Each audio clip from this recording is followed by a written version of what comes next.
حبايبي دلوقتي عرفتوا هتقولوا لبابا ايه لما يجي من الشغل؟ لا قول ايه؟ ايه؟ مش سامعة.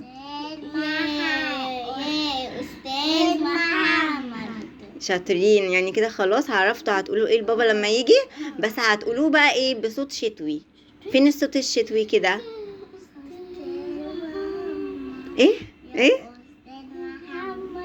هو ده ايه ده؟ مش سامعة حاجة. مش سامعة يا عاصم اي حاجة خالص. يا أستاذ محمد. خلاص هتقولوا ايه؟